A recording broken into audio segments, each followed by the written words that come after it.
সুপ্রিয় শিক্ষার্থী, আশা করি তোমরা সকলেই ভালো আছো, সুস্থ আছো এবং বাসার মধ্যে তোমরা নিয়মিত যে অনলাইন ক্লাস আছে সেগুলো তোমরা চালিয়ে যাচ্ছ এবং সেই মোতাবেক তোমরা পড়াশোনা করতে পারতেছো।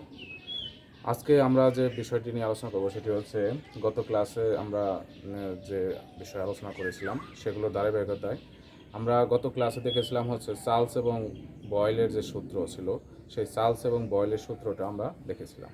তো আমরা যদি একটু স্মরণ করি তাহলে বয়েলের সূত্রটি কী ছিল? বয়েলের সূত্র ছিল যে স্থির তাপমাত্রায় কোনো গ্যাসের আয়তন তার উপর প্রযুক্ত চাপের ব্যস্তানুপাতিক। তাহলে আমাদের বয়েলের সূত্রে যদি আমরা একটু সংক্ষেপে লিখি, আমরা আজকে যে বিষয়টি আলোচনা করব সেটি হচ্ছে চার্লস ও বয়েলের সূত্রের সমন্বিত যে রূপটা আছে সেটা। তারপর আমরা দুইটা সূত্রকে একত্রীকরণ করব। সেই একত্রীকরণের জন্য আমাদের দুইটি সূত্রই লাগবে, যেহেতু আমরা জানি যে দুইটি সূত্র আমরা ইতিমধ্যে ক্লাসে করেছি। সেই দুটি সূত্র হলো যে বয়েলের সূত্রটি হচ্ছে কি আমাদের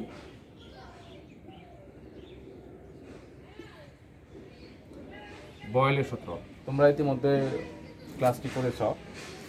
তো বয়েলের সূত্রটি হচ্ছে স্থির তাপমাত্রায় কোনো গ্যাসের আয়তন তার উপর প্রযুক্ত চাপের ব্যস্তানুপাতিক।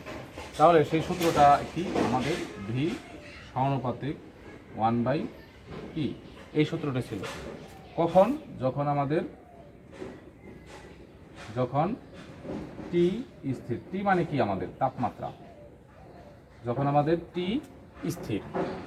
এখন আমরা আসি চার্লসের সূত্রে। চার্লসের বা গেলোসাকের যে সূত্রটা ছিল আমাদের চাপ সূত্রীয় সেটা। তাহলে চার্লসের সূত্র কি ছিল আমাদের? চার্লসের সূত্রটি ছিল যে স্থির চাপে কোনো গ্যাসের, নির্দিষ্ট ভরের কোনো গ্যাসের আয়তন তার উপর প্রযুক্ত পরম তাপমাত্রার কী হবে আমাদের? সমানুপাতিক। তার মানে তাপ যত বাড়বে গ্যাসের আয়তন তত বাড়বে। কখন? যখন আমাদের চাপটা কি থাকবে? স্থির থাকবে, অর্থাৎ পিটা কি স্থির থাকবে। তাহলে সেই সূত্রটি কি আমাদের? ভি সমানুপাতিক টি। এটা কখন? যখন আমাদের পি স্থির। তাহলে এখন আমরা যদি এই যে দুইটি সূত্র আছে যে ভি সমানুপাতিক 1/P এবং এদিকে আমাদের একটা সূত্র আছে ভি সমানুপাতিক টি, এখন এই দুইটা সূত্রকে হচ্ছে আমরা সমন্বিত করব। তাহলে এটাকে যদি আমরা 1 নং সমীকরণ দেই এবং এটাকে যদি আমরা 2 নং সমীকরণ দেই, তাহলে আমরা লিখতে পারি যে 1 ও 2 হতে পাই। 1 ও 2 হতে পাই। তাহলে 1 ও 2 হতে আমরা কি পাই? তাহলে যে এই পাশে আমাদের দুইটার কি আছে? সমানুপাতিকের ক্ষেত্রে বাম পাশে যা থাকবে সেটাই রাখতে হবে এবং ডান পাশে যা থাকবে সমানুপাতিক চিহ্নের পরে সবগুলো আছে গুণন আকারে লিখতে হবে। তাহলে আমরা কি পাই? যে ভি সমানুপাতিক 1/P গুণন টি। তাহলে এটা আমাদের কখন হবে? যখন দুইটাই টি এবং পি দুইটাই পরিবর্তনশীল। টি ও পি পরিবর্তিত হলে। তার মানে আগের যে দুইটা সূত্র ছিল, বয়েলের সূত্রের ক্ষেত্রে আমরা বলছিলাম হচ্ছে যখন তাপমাত্রা স্থির থাকবে, আর চার্লসের সূত্রের ক্ষেত্রে বলেছিলাম হচ্ছে যখন পি স্থির থাকবে। কিন্তু যখন আমরা সমন্বিত সূত্র বের করব তখন এই টি এবং পি দুইটাই কি হবে? পরিবর্তিত হবে। তখন কেউ আর স্থির থাকবে না, কোনোটাই আমাদের কি থাকবে না? স্থির থাকবে না। এই জিনিসটা কিন্তু খেয়াল রাখতে হবে যে আমরা সমন্বিত সূত্রটা শুধু বের করবো তখনই যখন আমাদের সবগুলা প্রোডাক্টই কী হবে?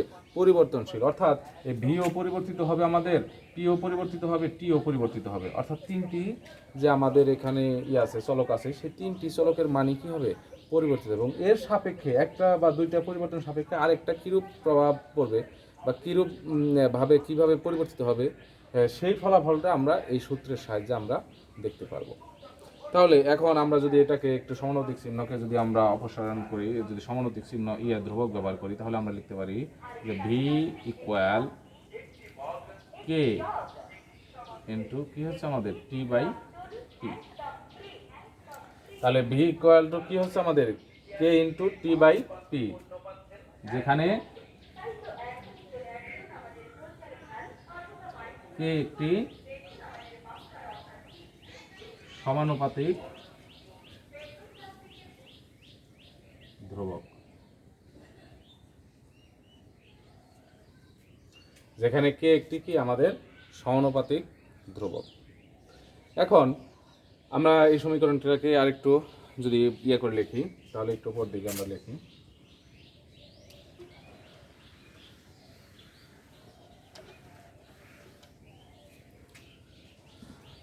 আমরা লিখতে পারি যে b equal to kt by t। তাহলে এখান থেকে আমরা এটা লিখতে পারি যে এই পাশ থেকে যদি আমরা লিখি যে pv by t equal to k। তার মানে আমাদের কোনো নির্দিষ্ট ভরের যদি গ্যাস হয়, সেই গ্যাসের ক্ষেত্রে আমাদের যে চাপ এবং আয়তন তার গুণফল যদি আমরা তার পরম তাপমাত্রা দিয়ে যদি ভাগ করি, তাহলে সেইটা হবে কি আমাদের একটা ধ্রুবক সংখ্যা। সেই ধ্রুবক সংখ্যাকে তাহলে আমরা কি পেলাম যে PV by T equal to আমাদের কে। এখন তাহলে এটা হচ্ছে কি একটা নির্দিষ্ট ইয়ের ক্ষেত্রে। এখন যদি চাপ পরিবর্তিত হয়, যে P1 P2 P3 এরকম যদি হয়, এবং আমাদের আয়তনও যদি এরকম চেঞ্জ হয় যে V1 V2 V3, এবং তাপমাত্রা যদি T1 T2 T3 হয়, তাহলে সেই ক্ষেত্রে আমরা এই সমীকরণটাকে কিভাবে লিখতে পারি। তাহলে সেটা আমরা একটু দেখি যে চাপ P1, এরপরে আমরা কি লিখতে পারি যে একটা নির্দিষ্ট গ্যাসের ক্ষেত্রে, প্রত্যেকটা কি নির্দিষ্ট গ্যাসের ক্ষেত্রে, নির্দিষ্ট ভরের গ্যাসের ক্ষেত্রে চাপ P1, তাপমাত্রা যখন আমাদের T1, তখন আয়তন V1 হলে আমরা কি লিখতে পারি যে P1 V1 ভাগ হচ্ছে আমাদের T1 ইকুয়াল টু কে। তার মানে আমরা এই পি ভি যেখানে টি ধরেছিলাম, সেখানে আমরা চাপ P1 T2 এবং V1 যে আমরা ধরলাম, সেই ক্ষেত্রে আমাদের সমীকরণটা আসতেছে সেই সেম সমীকরণটা আসতেছে আমাদের P1 V1 by T1 equal to কে, কারণ আমাদের এই ধ্রুবক একই কেই থাকবে। এখন যদি আমাদের চাপ যদি P2 হয়, তার মানে হচ্ছে P2 হলো, আমরা যদি একটু সংক্ষেপে লিখি যে চাপ P2, তাপমাত্রা T2 এবং আয়তন V2 হলে, তাহলে এই সেম সমীকরণটাকে আমরা লিখতে পারি যে P2 V2 ভাগ হচ্ছে আমাদের T2 ইকুয়াল টু কে। তা আশা করি তোমরা ব্যাপারটা বুঝতে পারছো যে মানে ওই গ্যাসটার ক্ষেত্রেই আমাদের যখন চাপ, তাপমাত্রা এবং আয়তন চেঞ্জ হচ্ছে, তখন আমাদের সমীকরণটাও কি হচ্ছে সেম পদ্ধতি থাকবে, শুধু আমাদের চাপ এবং আয়তনের গুণফল ভাগ হচ্ছে তাপমাত্রা সমান হচ্ছে ধ্রুবক। তার মানে ধ্রুবকের মানটা একই থাকবে। একইভাবে যদি আমরা এরকম যদি অসংখ্য এরকম ইয়ে করি আমরা, যে আমাদের এরপরে যদি আমরা এরকম যদি ডট ডট দিয়ে আমরা যদি T3 এর ক্ষেত্রে বের করি, তাহলে সেই ক্ষেত্রে আমাদের হবে P3 V3 by T3 equal to কে।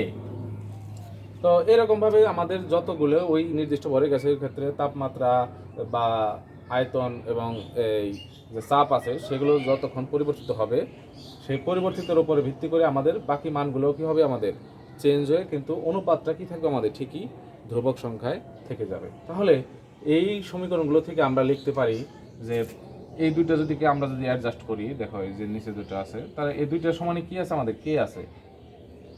তাহলে এই কে কে যদি এটার সমান যদি কি হয়, এটার সমান যদি কি হয়, তাহলে অবশ্যই এটার এটা কি হবে আমাদের সমান হবে। তাহলে সেই সমীকরণটাকে আমরা একটু লিখি। তাহলে P1 V1 by T1 equal to P2 V2 by T2। তাহলে এই যে আমাদের যে সমীকরণ পেলাম, এটাই হচ্ছে কি আমাদের চার্লস ও বয়েলের যে সমন্বিত সূত্র, সেটাই বা সমন্বিত রূপ যেটা আমাদের সেটাই। তাহলে এটি কি হচ্ছে আমাদের বয়েল এবং চার্লসের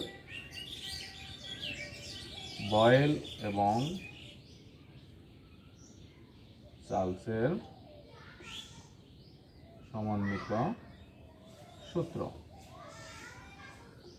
আশা করি তোমরা এটা বুঝতে পেরেছো যে কীভাবে আমরা এই T1 V1/T1 = P2 V2/T2 আমরা যে সমীকরণটা প্রতিপাদন করলাম সেটা। এখন আমাদের এখান থেকে যে প্রশ্নটি আসতে পারে যে বয়েল এবং চার্লসের সমন্বিত সূত্র প্রতিপাদন করো, তাহলে এই পর্যন্ত হবে। আমরা প্রথম থেকে শুরু করেছিলাম যেখান থেকে।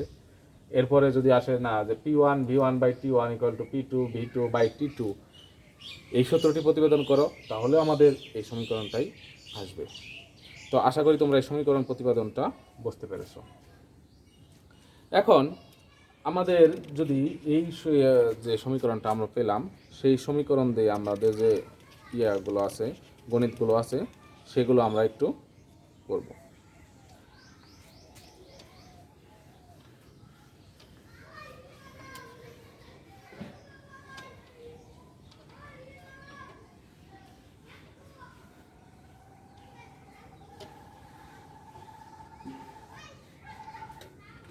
এবং চার্লস এবং বয়েলের যে আমাদের আছে সেটা আমরা একটা অঙ্ক করব। তো আমরা প্রথমে একটা অঙ্কে আসি, সেটার একটু দাগটা দেখি যে আমাদের যে শিরোনামটা কি অঙ্কের। সেখানে বলছে যে 17 ডিগ্রি সেলসিয়াস তাপমাত্রায়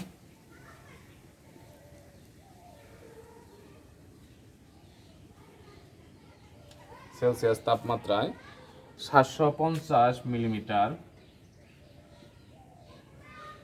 মার্কারি চাপে কোনো গ্যাসের আয়তন 1 লিটার।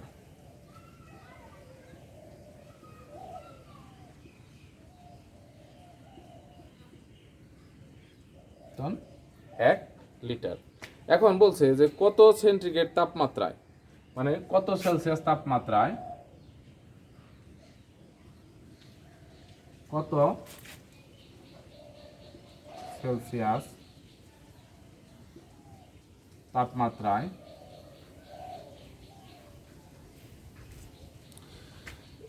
ও 1 অ্যাটমসফিয়ার চাপে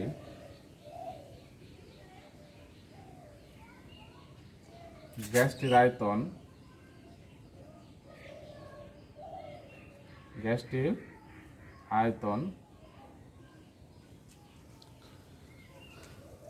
1.2 লিটার হবে।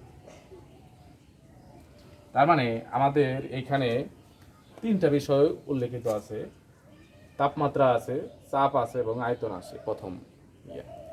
দ্বিতীয় যে আমাদের কন্ডিশন ছিল সেখানে হচ্ছে শুধুমাত্র আয়তন আছে এবং চাপ আছে। আমাদের কি বের করতে হবে? তাপমাত্রা বের করতে হবে। তাহলে আমরা এইখান থেকে লিখতে পারি যে এখানে তিনটা বিষয় সম্পর্কযুক্ত, একটা হচ্ছে টি, একটা হচ্ছে পি এবং আরেকটা হচ্ছে আয়তন আমাদের ভি। তাহলে এই তিনটি জিনিস দিয়ে আমাদের একটাই সূত্র আছে, সেটা হচ্ছে P1 V1/T1 = P2 V2/T2।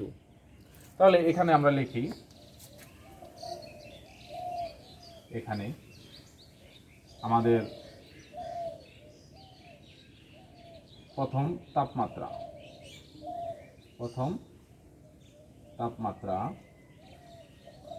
T1 = 17 degree Celsius.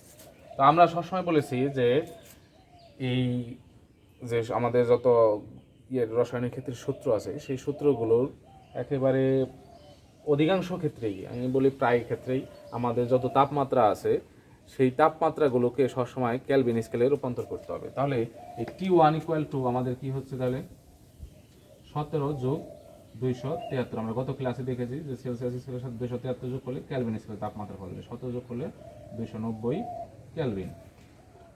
এখন আমাদের চাপ, তাহলে আমাদের প্রথম চাপ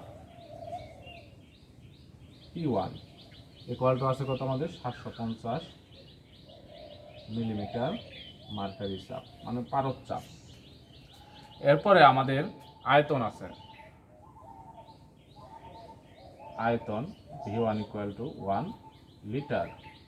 তো আমাদের এই চাপ এবং আয়তন যে এককই থাকুক সেটা আমাদের সমস্যা নেই, কারণ এইটাকে আমরা যে এককে থাকুক এই শেষ তাপমাত্রা এবং চাপটা একই এককে লিখতে হবে, তখন আবার ভিন্ন এককে লেখা যাবে না। দেখো তোমরা একটা বিষয় যদি খেয়াল করো, এখানে আমি একটু আগেই বলে দিই যে এইখানে আমাদের চাপটা দেওয়া আছে হচ্ছে পারদ চাপে মিলিমিটারে, কিন্তু আমাদের দ্বিতীয় লাইনে চাপ দেওয়া আছে অ্যাটমসফিয়ারে। হয় তুমি এটাকে অ্যাটমসফিয়ারে রূপান্তর করবে, অথবা দ্বিতীয় লাইনের অ্যাটমসফিয়ারকে মার্কারি চাপে আমাদের যে পারদ চাপ আছে সেই পারদ চাপে রূপান্তরিত করবে। তাহলে এখানে আমরা এতটুকু পেলাম। এরপর আমরা দ্বিতীয় অংশে আসি যে শেষ। তাহলে আমরা এর নিচে লিখবা, তোমরা হচ্ছে এর নিচে লিখবা, যেহেতু আমার বোর্ডে আর জায়গা নেই, তো আমরা হচ্ছে পাশে একটু লিখছি যে শেষ চাপ P2 ইকুয়াল 1 অ্যাটমসফিয়ার। তাহলে এই দেখছো যে এখানে হচ্ছে অ্যাটমসফিয়ার এসেছে, কিন্তু এখানে হচ্ছে আমাদের মিলিমিটার মার্কারি চাপ এসেছে। তাহলে আমরা যেহেতু এটাকে মার্কারি পারদ চাপেই রেখেছি, তাহলে এটাকে আমরা রূপান্তর করব। তাহলে আমরা জানি যে 1 অ্যাটমসফিয়ার চাপ মানে হচ্ছে 760 মিলিমিটার মার্কারি চাপ। তাহলে এটা সমান আমরা লিখতে পারি। এখন আসি আমরা শেষ আয়তন।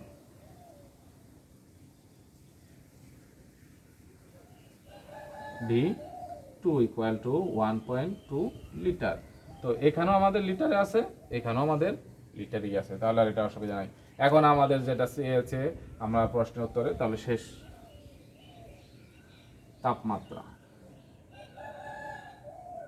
বা পরিবর্তিত, তোমরা এখানে শেষ না লিখে আমরা পরিবর্তিত লিখতে পারি, যে পরিবর্তিত চাপ, পরিবর্তিত আয়তন, পরিবর্তিত তাপমাত্রা, ঠিক আছে, এইভাবে আমরা লিখতে পারি। তাহলে T2 ইকুয়াল টু হোয়াট, আমাদের T2 মানটা চেয়েছে কি, আমাদের একটু খেয়াল রাখো, আমরা কিন্তু এটাকে কেলভিন স্কেলে রূপান্তর করেছি, ফলে আমাদের ফলাফল যেটা আসবে সেটা কিন্তু কেলভিন স্কেলে আসবে, কিন্তু আমাদের প্রশ্নে চেয়েছে সেলসিয়াস স্কেলে। তাহলে এই সেলসিয়াস স্কেলে আমাদের মানটা আমাদের লিখতে হবে। তাহলে আমরা একটু করি অঙ্কটা।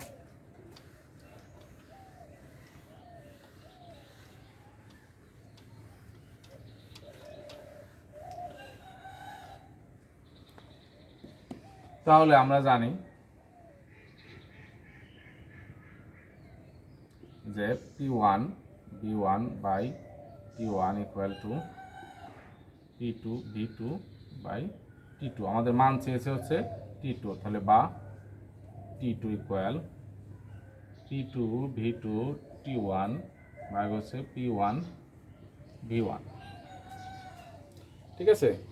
তাহলে আমরা যদি একটু এটাকে করি, এদিকে এনে যদি করি, তাহলে কি হচ্ছে আমাদের P2 মান কত, P2 মান হয়েছে আমাদের 760 গুণন V2 মান কত 1.2 ইন্টু T1 এর মান কত আমাদের 290 ভাগ হয়েছে কত আমাদের P1 V1, তাহলে P1 এর মান হচ্ছে 750 গুণন হচ্ছে 1।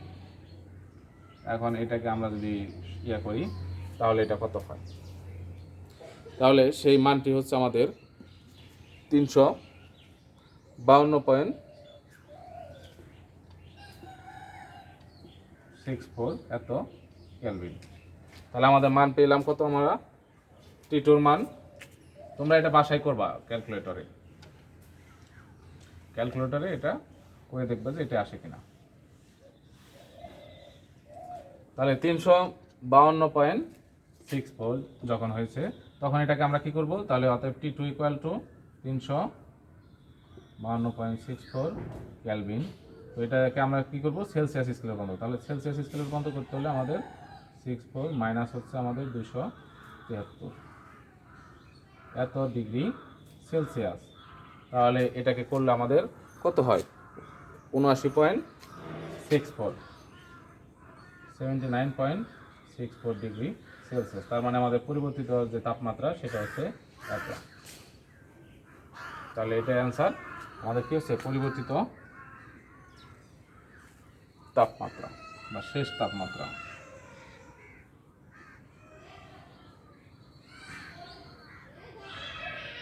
তাপমাত্রা 79.64। এরপরে আমরা আরেকটি অঙ্ক দেখব এই সূত্র দিয়ে, কারণ এখান থেকে আমাদের বেশিরভাগই আমাদের অঙ্কই আসবে। তাহলে সেই অঙ্কের ক্ষেত্রে আমরা আরেকটি অঙ্ক আমরা দেখি।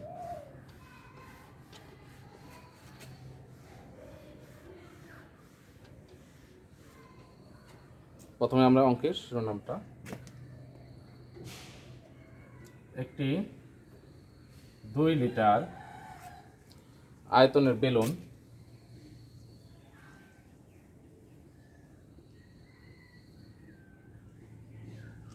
টু অ্যাটমসফিয়ার চাপ সহ্য করতে পারে। তার মানে এর চেয়ে যখন চাপ বেশি হয়ে যাবে, তার মানে বেলুনটি আর সহ্য করতে পারবে না, তার মানে হচ্ছে বেলুনটি ফেটে যাবে। তাহলে এটাই হচ্ছে আমাদের এখানকার শিরোনাম, চাপ সহ্য করতে পারে। এখন 25 ডিগ্রি সেলসিয়াস তাপমাত্রায় 25 ডিগ্রি সেলসিয়াস তাপমাত্রায়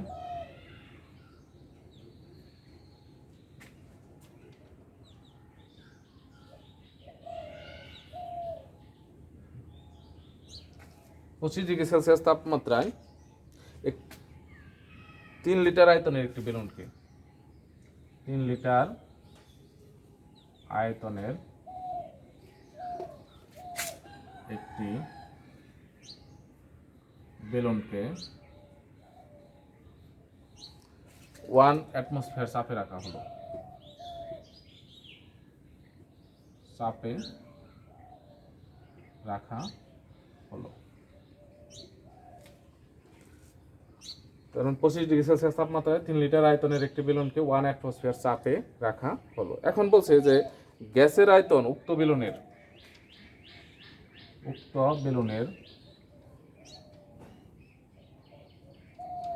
গ্যাসের আয়তন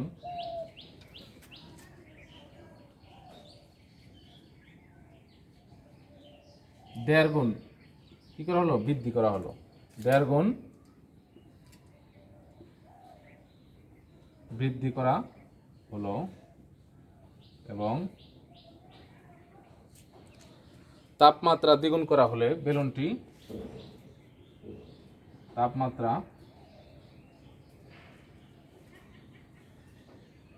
দ্বিগুণ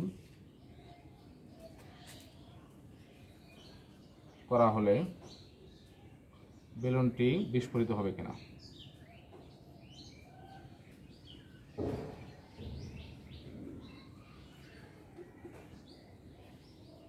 তার মানে এটা হ্যাঁ এবং না এর মধ্যে উত্তর চেয়েছে। আমরা যে বেলুনটি কি বিস্ফোরিত হবে কি হবে না, তার মানে হ্যাঁ এবং না এর মধ্যে আমাদের উত্তর চেয়েছে, কিন্তু আমাদের পুরো বিষয়টাই একটি অঙ্কের মাধ্যমে করে আসতে হবে। তাহলে এই ক্ষেত্রে আমাদের শুধু একটা শর্ত দিচ্ছে যে 2 অ্যাটমসফিয়ার যদি চাপ হয় তাহলে বেলুনটা কি করবে, সহ্য করতে পারবে, কিন্তু এর চেয়ে যদি অধিক হয় তাহলে আমাদের বেলুনটা সহ্য করতে পারবে। তাহলে আমরা এইখানে যে এটা পেলাম, যে পরে যে দুইটি লাইন পেলাম, সেখানে 3টি বিষয় দেওয়া আছে, তাপমাত্রা দেওয়া আছে, আয়তন দেওয়া আছে এবং চাপ দেওয়া আছে, এবং তারপরের লাইনে আমাদের কি দেওয়া আছে, তাপমাত্রা এবং আয়তন সহ দেওয়া আছে, চাপ দেওয়া নেই। অর্থাৎ চাপ যদি আমাদের 2 অ্যাটমসফিয়ারের চেয়ে বেশি হয় তাহলে বেলুনটি বিস্ফোরিত হবে, অর্থাৎ ফেটে যাবে। আর যদি কম হয় চাপ তাহলে আমাদের বিস্ফোরিত হবে না। তাহলে আমরা লিখি এখানে যে বিষয়গুলো আছে সেগুলো লিখি, যে এখানে প্রাথমিক আয়তন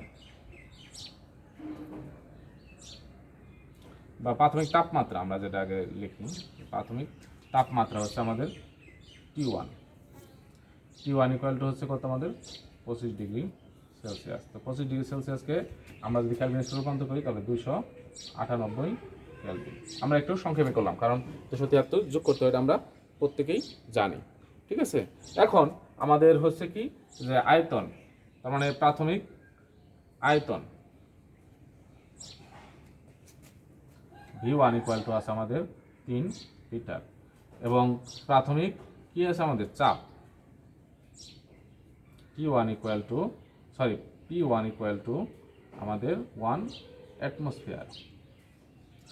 এখন আমরা আসবো যে পরিবর্তিত যে তাপমাত্রা কত এবং কত। তাহলে এখন আসে আমরা পরিবর্তিত তাপমাত্রা T1 ইকুয়াল টু আমাদের কত আসছে, যে 25 ডিগ্রি। দেখো এখানে কি বলছে, আমাদের পরিবর্তিত তাপমাত্রা কি করছে, আমাদের দ্বিগুণ করছে। তার মানে দ্বিগুণ কিন্তু 298 করে নাই, দ্বিগুণ করেছে, কিন্তু এটা খেয়াল রাখতে হবে, এটা হচ্ছে শুধু 25 ডিগ্রি সেলসিয়াসের দ্বিগুণ করেছে। এখন 298 এর দ্বিগুণ করলে প্রায় 600 হয়ে যাবে, এটা কিন্তু হবে না, তখন কিন্তু সেলসিয়াস অনেক তাপমাত্রা বেড়ে যাবে। 25 ডিগ্রি সেলসিয়াসেই আমরা দ্বিগুণ করছি, তাহলে 25 ডিগ্রি সেলসিয়াসের দ্বিগুণ করলে আমাদের T2 মান কত হবে, 50 ডিগ্রি সেলসিয়াস। তাহলে 50 ডিগ্রি সেলসিয়াস মানে কত আমাদের, 323 ক্যালভিন। তোমরা কিন্তু এই বিষয়টা একটু খেয়াল রাখবে যে 25 ডিগ্রি সেলসিয়াসের তাপমাত্রারই দ্বিগুণ হয়েছে। তারপরে হচ্ছে আমাদের পরিবর্তিত আয়তন কি করছে, আমাদের 1.5 গুণ বৃদ্ধি পেয়েছে। তাহলে V2 মান হচ্ছে কত আমাদের 3 × 1.5 এত লিটার বা 4.5 লিটার। এখন আমাদের প্রশ্ন যেটি চেয়েছে সেটি হচ্ছে কি আমাদের পরিবর্তিত চাপ P2 equal to what. P2 এর মান যদি আমরা বের করতে পারি এবং সেটা যদি 2 অ্যাটমসফিয়ারের চেয়ে লেস হয় তাহলে আমাদের বেলুন বিস্ফোরিত হবে না, আর যদি বেশি হয় তাহলে বিস্ফোরিত হবে। তাহলে আমরা একটু ওই সূত্র দিয়ে করি।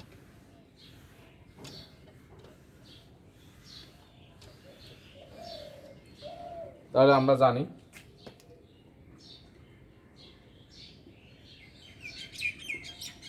P1 B1 by T1 equal to P2 B2 by T2।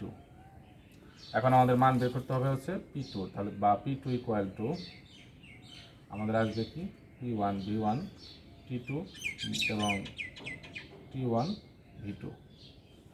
তাহলে এই সমীকরণে যদি আমরা মানগুলো বসাই তাহলে কি আসছে আমাদের P1 এর মান আছে কত আমাদের 1 গুণন V1 এর মান হচ্ছে আমাদের 3 গুণন T2 এর মান হচ্ছে আমাদের 323, আর এদিকে আমাদের T1 এর মান হচ্ছে কত 298 এবং V1 এর মান হচ্ছে আমাদের 4.5। তাহলে এটাকে আমরা যদি সমীকরণকে যদি আমরা ক্যালকুলেটর হিসাব করি তাহলে আমাদের 0.72 অ্যাটমসফিয়ার।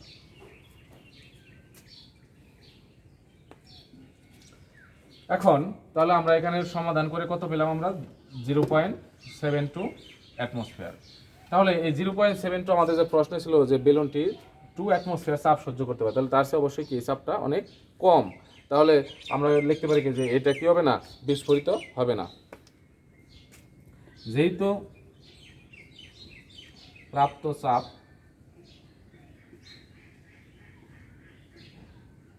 2 অ্যাটমসফিয়ার অপেক্ষা কম, তাই বেলুনটি বিস্ফোরিত হবে না। তাহলে এটাই কি আমাদের উত্তর। তো আশা করি তোমরা যে বয়েল এবং চার্লসের সূত্রের যে সমন্বিত রূপ সেটি খুব সহজেই বুঝতে পেরেছ, এবং আরও কিছু অঙ্ক আছে আমাদের, সেই অঙ্কগুলো তোমরা বাসায় বসে প্র্যাকটিস করবে। তাহলে দেখবে যে এইখান থেকে তোমরা মোটামুটি আশা করা যায় একটি প্রশ্ন পাবেই পরীক্ষায়। তো আজকের ক্লাস আমাদের এই পর্যন্তই। সকলেই ভালো থাকো, সুস্থ থাকো এবং নিরাপদে থাকো। আল্লাহ হাফেজ।